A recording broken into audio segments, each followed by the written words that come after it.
Good morning and welcome to our English lesson today.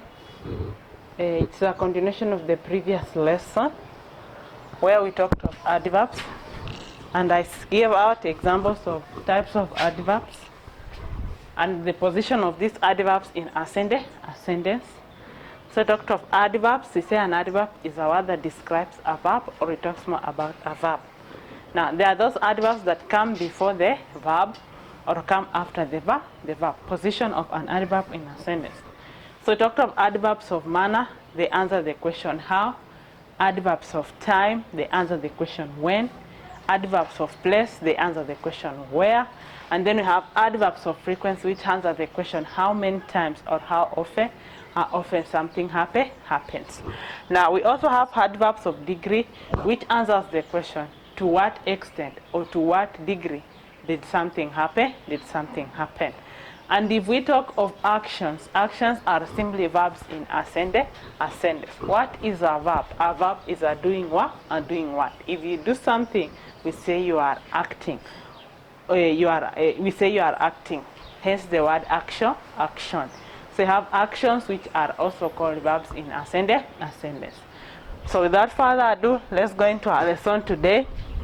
We are going to continue with adverbs, and today we are going to give a short at adverbs of place, and then we are also going to talk of adverbs of frequency. Adverbs of place, I said they answer the question where or shows where an action took place. They answer the question where or shows where an action took place. I've said an action in a sentence is a verb, and this verb is described or talked more about by an adverb.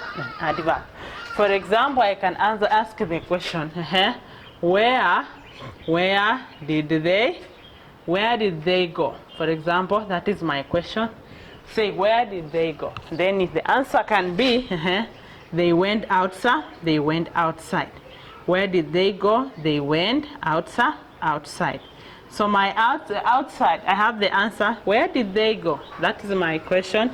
They went outside. Now, I said adverbs of place are going to answer the question where. Place. Now, they went outside. Outside becomes my what? Outside becomes my adverb of place.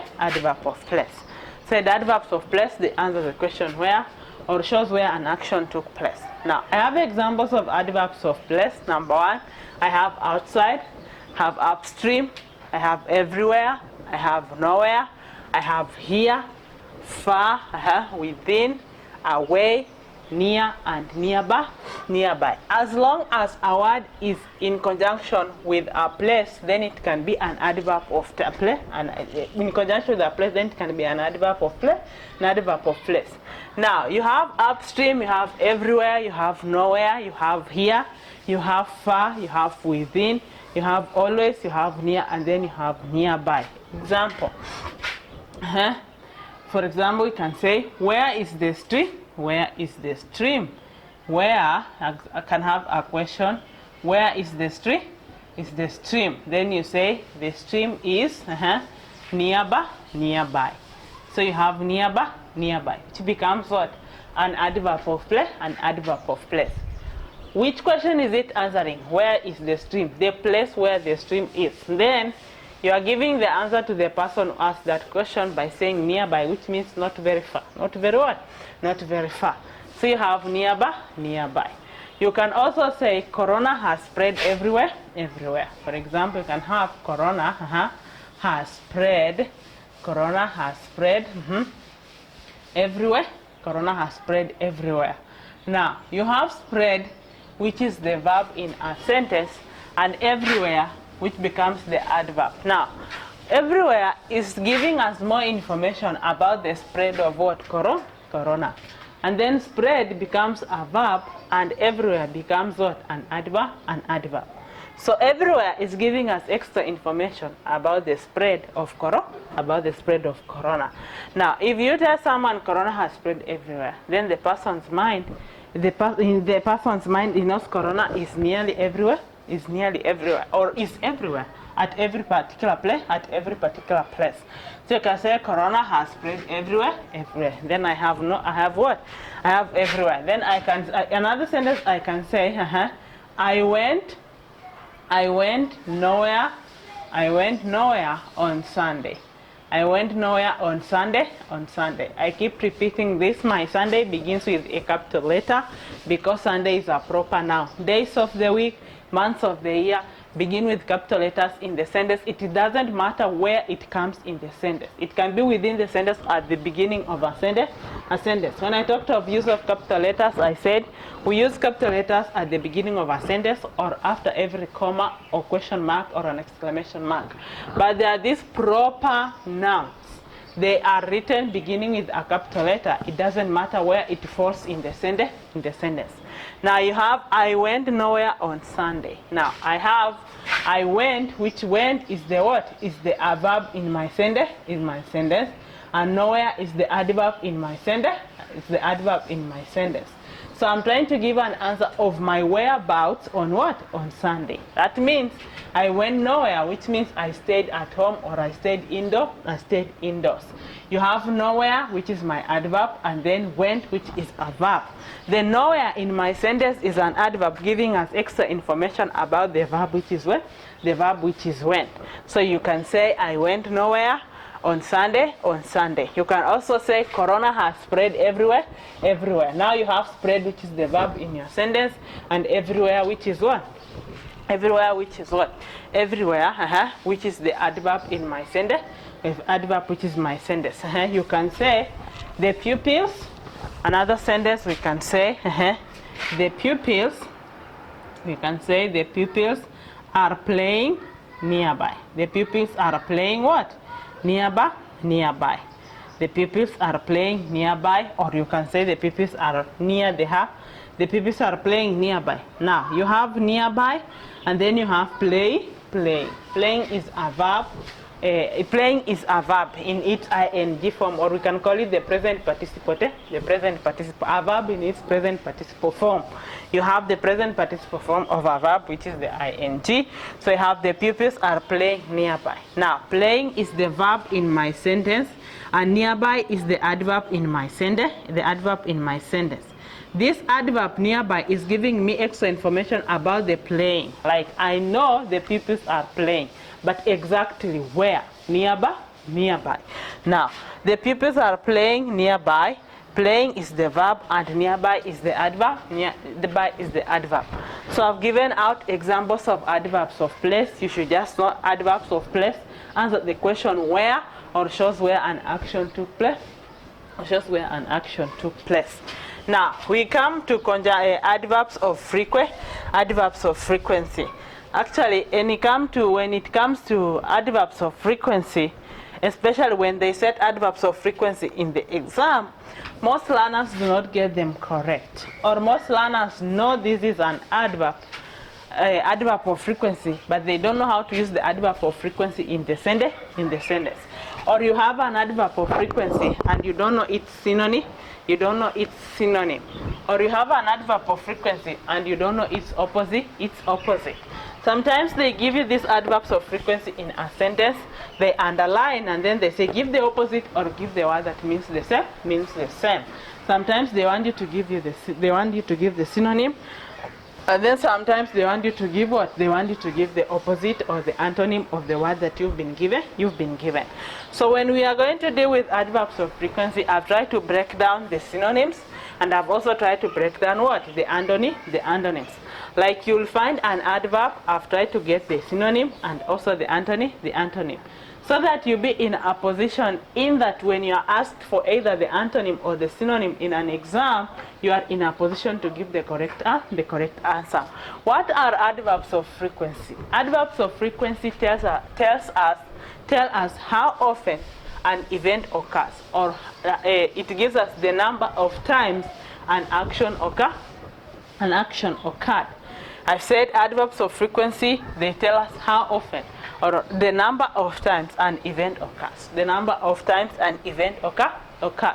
How often or the number of times an event what? Occurs. Now I have examples of adverbs of frequency here. Number 1, occasionally. You have rarely. You have scarcely. You have always. You have sometimes. You have then you have never. Adverbs of frequency examples: occasionally, rarely, scarcely, always, sometimes, and then never. You can find in a sentence they say underline the adverb of frequency, underline the adverb of frequency. Like I was seeing a question where they are saying in a sentence, identify a reflexive pronoun in the following sentence. That means somebody should be in a position to know parts of speech. So adverbs of frequency, maybe you find a question and they say underline the adverb of frequency. You say she is. For example, you can say she's always making she's always making noise. Position of an adverb in a sentence. This one comes before, and then you realize that when we are talking about adverbs of place, they are coming after. So she's always making noise in class. Always is an adverb of frequency, like all the time. She's always making noise in class. She's always making noise in what? She's always making noise in class. Like all the time or happening all the it's all the time or it's happening all the time. Any moment you see her, she's making noise in class. She's making noise in class. So making noise is what we have the verb, and always is the adverb of frequency. Always is the adverb of frequency.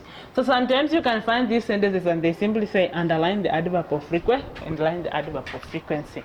It's as long as an adverb is telling you how many times or how often something happens or an action takes place, then it is called an adverb of what? Then it's called an adverb of frequency. Now, you come to these adverbs of frequency. I know most of you are going to identify adverbs of frequency in a sentence. For example, you have occasionally, rarely, scarcely, always, sometimes, never, seldom, barely, whatever you have them. Seldom, barely, they are also adverbs of frequency. Like they are giving us how often or how many, the number of times an action has taken place. But here, I've come and then broken down these adverbs of frequency, and like I said, trying to give you the synonyms or the antonyms. Now I have occasionally, which means once in a while. The synonym of occasionally is sometimes. The synonym of occasionally is what? Sometimes. Actually, this comes in the exam. Then they tell you give the synonym of occasionally or the underlined word. And then in a sentence they are going to say she occasionally, or we say she sings occasionally. Let me say, for example, in my sentence I can say she sings occasionally. And you can check how I'm writing my occasionally. It is a double C, a single S. They also ask this when they talk about spellings. Because they are going to say occasionally and then they say occasionally. They give you a double S, a single C, and then most people are going to go for it. So you have occasionally, which is not a double S, but it is a double C, a single S. She sings occasionally. What does that mean? Then they say they have underlined the word occasionally. Then they say give the meaning of the underlined word. It simply means what? The other word or the synonym of the word occasionally is sometimes. What does the occasionally or sometimes mean? It means once in a while. Like maybe in a month, maybe in a month you do something once. Or maybe in 2 months something once. Like you can say, I occasionally visit a dentist. How many times do you visit a dentist in a year? Like twice. After every 6 months. It's when you visit a dentist.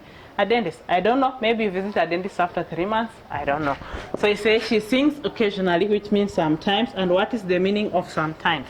Once in a while. Now, number 2 here, we have never. You have here never.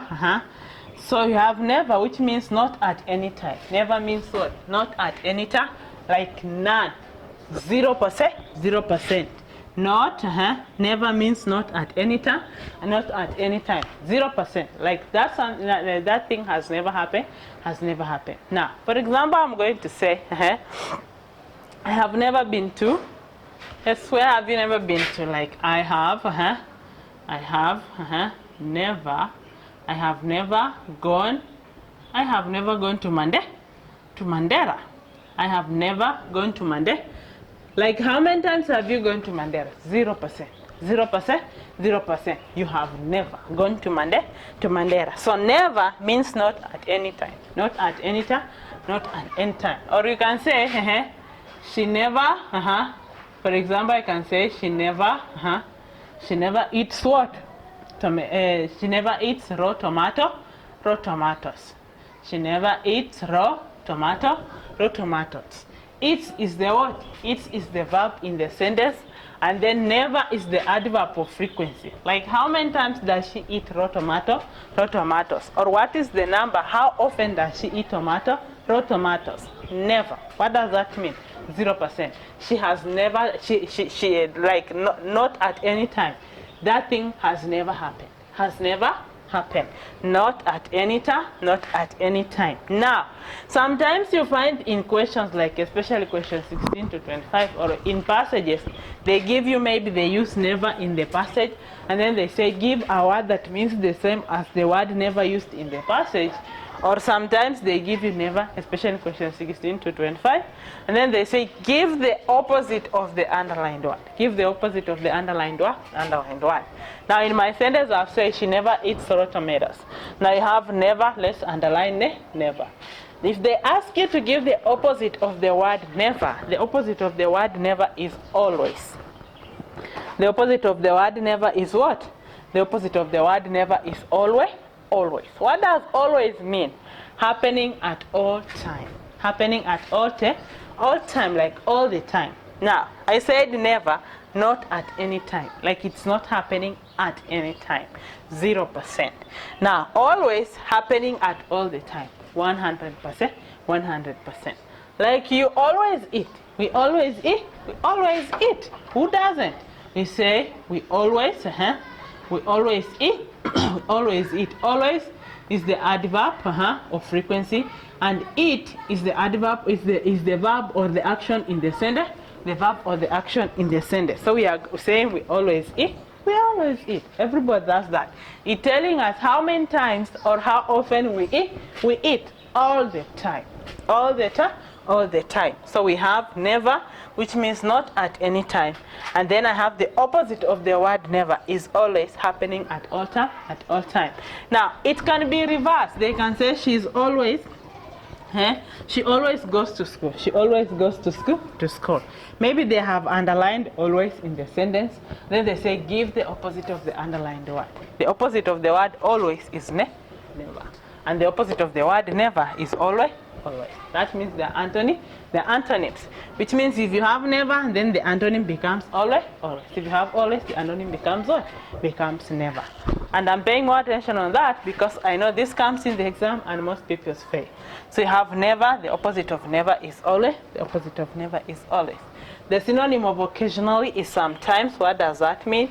Once in a while. You have never, not at any time, and always, happening at all the time. Happening at all the time. Now, our next adverb of frequency is often. And often means what? The synonym of the word often is frequently. The synonym of the word often is what?